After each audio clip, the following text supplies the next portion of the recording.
This is an East German copy of To Kill a Mockingbird. It was read by civilians detained in a Stasi prison between 1982 and 1989. Berlin Hohenschönhausen was a secret prison, a blank area on the Berlin map. It was specifically set up for interrogation and 24-hour surveillance.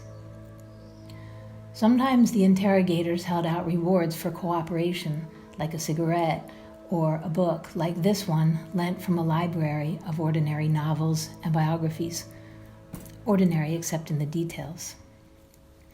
My name is Elizabeth Hoak-Doering. I'm a visual artist living in Cyprus, and for as long as I can remember, I've been noticing graffiti and inscriptions. They've inspired works that I've exhibited widely and that have become part of international public collections. To me, it's not just the markings that are exciting, it's also the process of finding them. It's how the messages from the past reveal themselves in the present. And I found an opportunity to share this experience. A few years ago, I was recording graffiti at the Stasi prison in Berlin, and I looked through the library books. On some pages, I saw all these little lines indented underneath specific words and phrases, and I used Google Translate to understand the German meanings. Then in the margins, there were pencil marks, I supposed, where Stasi officers exposed the underlinings. This was the beginning of a new project called Reading Hohenschönhausen. Of all the books, To Kill a Mockingbird stood out.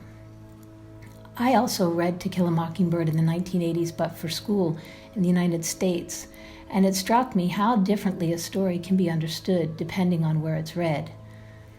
But also, Harper Lee's novel is about racial injustice, suspicion of nonconformists, and the loss of innocence. And I saw these themes, almost the same themes, played out in the pages of this book between the officers and the prisoners.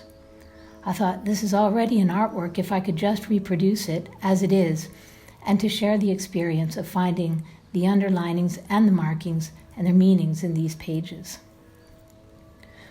One day, Vanessa Adler visited my studio.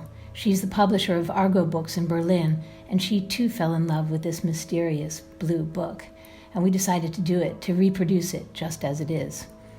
We obtained permissions from the Berlin Hohenschönhausen Prison Memorial and the estate of Harper Lee.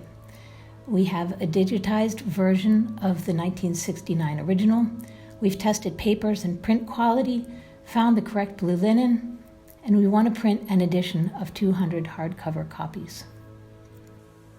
The original book was made by a kind of crowd.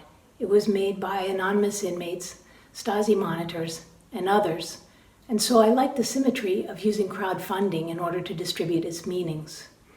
I hope you'll support this campaign, discovering the messages that are within the book and helping to set them free.